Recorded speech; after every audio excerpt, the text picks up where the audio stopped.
नमस्कार दोस्तों। 7 अगस्त 2025 को पूरी दुनिया तब चौंक गई जब अमेरिका के राष्ट्रपति डोनाल्ड ट्रंप ने अचानक ऐलान किया कि भारत से होने वाले निर्यात पर टैरिफ 25% से बढ़ाकर सीधे 50% कर दिया जाएगा। ये फैसला 27 अगस्त से लागू हो रहा है। याद रखिए, अमेरिका भारत का सबसे बड़ा निर्यात बाजार है।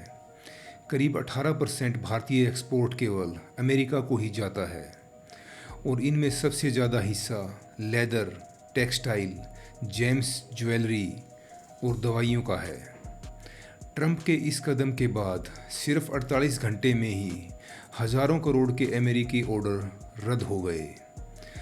विशेषज्ञों का मानना है कि अगर यह टैरिफ लंबे समय तक लागू रहा तो भारत की जीडीपी पर 0.4% तक का सीधा असर पड़ सकता है और हमारी विकास दर 6% से नीचे गिर सकती है।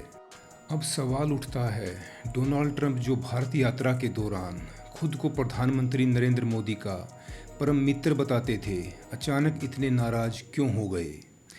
क्या यह नाराज़गी ऑपरेशन सिंदूर और युद्ध विराम का श्रेय छीनने से जुड़ी है या फिर यह अमेरिका की चुनावी राजनीति का हिस्सा है, जहां ट्रंप भारत को बलि का बकरा बनाकर अपनी ताकत दिखाना चाहते हैं? आज हम इस वीडियो में इन तमाम सवालों का जवाब देंगे और बताएंगे कि कैसे एक दोस्ती अब दुश्मनी में बदलती नज़र आ रही है।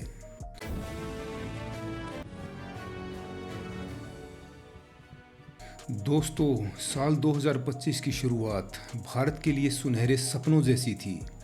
दुनिया भर के आर्थिक विशेषज्ञ इस बात पर सहमत हो चुके थे कि भारत आने वाले वर्षों में एशिया की सबसे बड़ी आर्थिक ताकत बन सकता है और चीन को पछाड़ सकता है। इसकी वजह साफ थी, भारत की तेज विकास दर, युवा जनसंख्या, डिजिटल क्रांति और दुनिया के साथ सुधरते रिश्ते। साल 2024 में भारत की जीडीपी ग्रोथ दर 6.9% रही थी, जबकि चीन 4.8% पर अटका हुआ था। अमेरिका, जापान और यूरोप की कई कंपनियां चीन से उत्पादन हटाकर भारत में अपने कारखाने लगाने लगी। आईएमएफ और वर्ल्ड बैंक तक ने अपनी रिपोर्ट्स में कहा कि अगर भारत ने यही रफ्तार बरकरार रखी तो 2030 तक वह दुनिया की तीसरी सबसे बड़ी अर्थव्यवस्था बन जाएगा। भारत ने बड़ी चतुराई से रूस और अमेरिका दोनों के साथ रिश्ते मजबूत किए।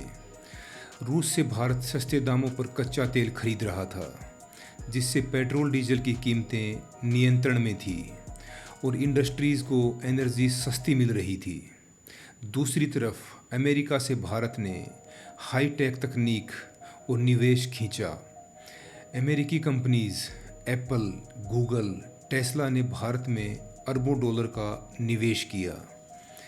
भारत ने यह दिखा दिया कि वह दोनों महाशक्तियों को संतुलन में रख सकता है।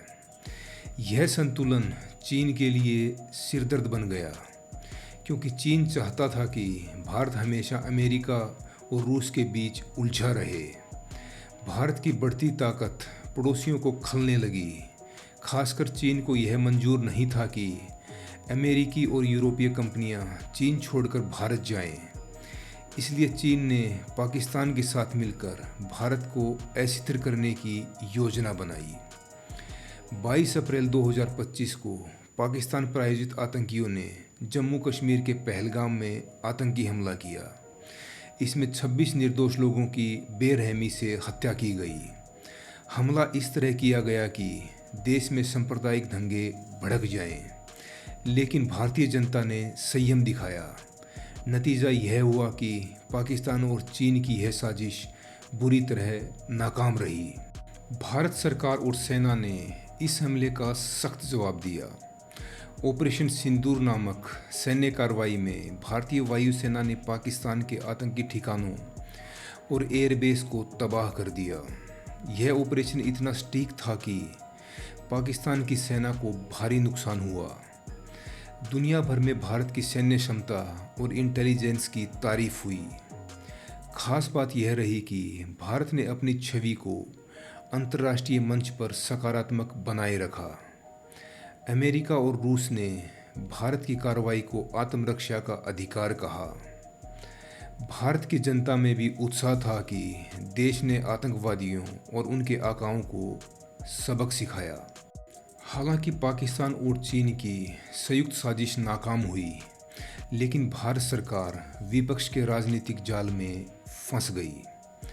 संसद में विपक्षी नेता राहुल गांधी ने प्रधानमंत्री नरेंद्र मोदी को कायर बताते हुए सवाल उठाया कि भारत पाक युद्ध विराम का श्रेय अमेरिकी राष्ट्रपति डोनाल्ड ट्रंप क्यों ले रहे हैं।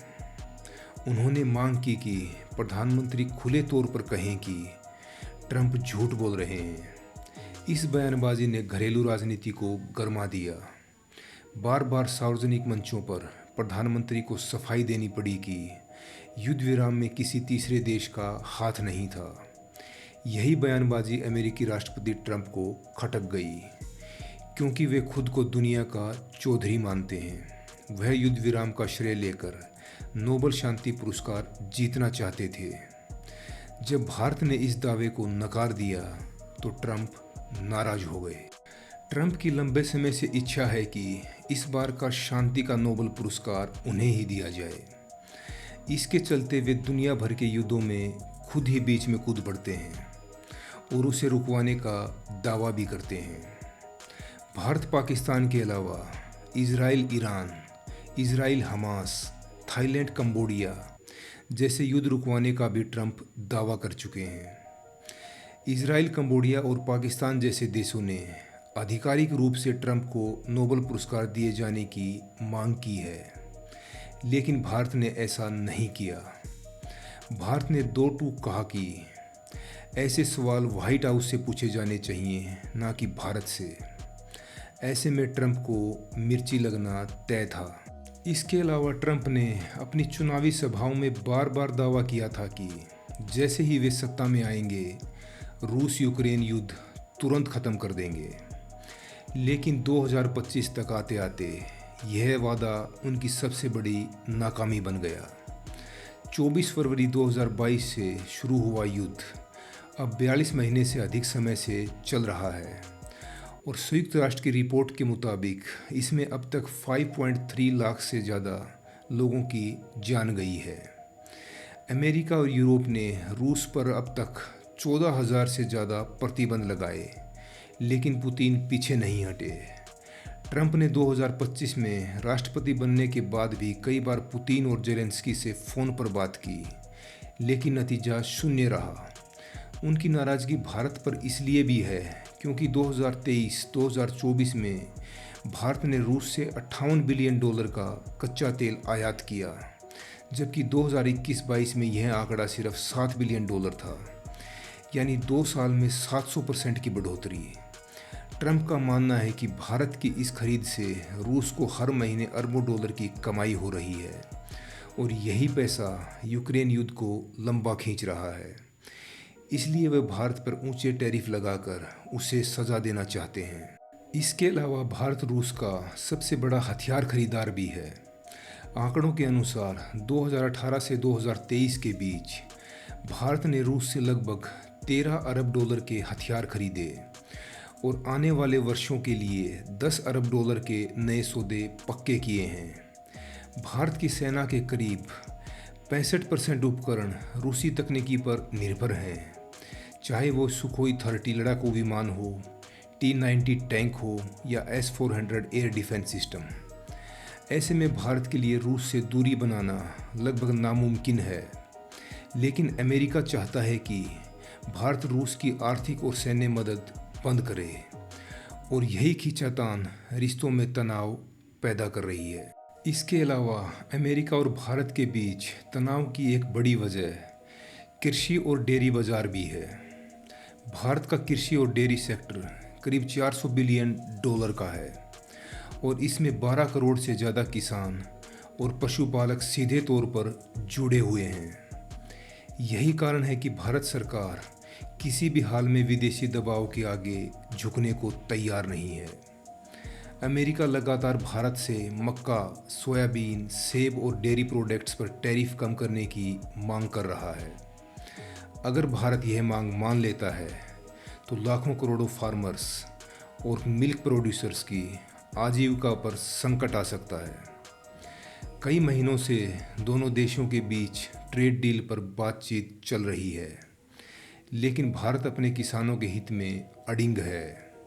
7 अगस्त 2025 को प्रधानमंत्री मोदी ने बिना नाम लिए ट्रंप को चेतावनी दी कि हमारे लिए किसान, पशुपालक और मछुआरे सर्वोच्च प्राथमिकता हैं और उनके हितों से कोई समझौता नहीं होगा।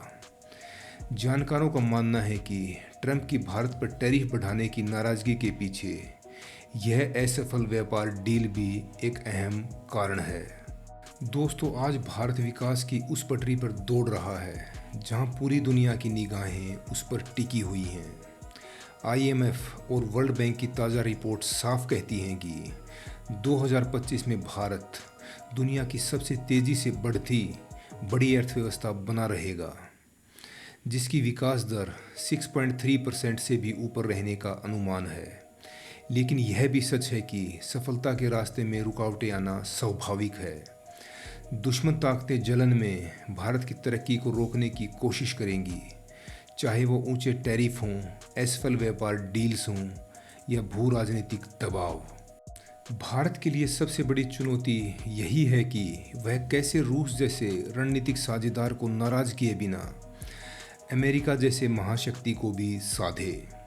याद रखिए, भारत की सेना के 65% हथियार रूसी तकनीक पर आधारित हैं। वहीं अमेरिका भारत का सबसे बड़ा निर्यात बाजार है, जहां 18% भारतीय एक्सपोर्ट जाता है। यही संतुलन साधना भारत की असली कूटनीतिक ताकत है। इतिहास गवाह है, 1974 के परमाणु परीक्षण से लेकर 2023 के चंद्रयान 3 तक भारत ने हर बार मुश्किल हालात में दुनिया को चौंकाया है। आज भी यही उम्मीद है कि समझदारी भरी कूटनीति और मजबूत रणनीति से भारत इन चुनौतियों को अवसर में बदलेगा और आने वाले वर्षों में विकास की नई ऊंचाइयों को छुएगा। धन्यवाद। जय हिंद, जय भारत।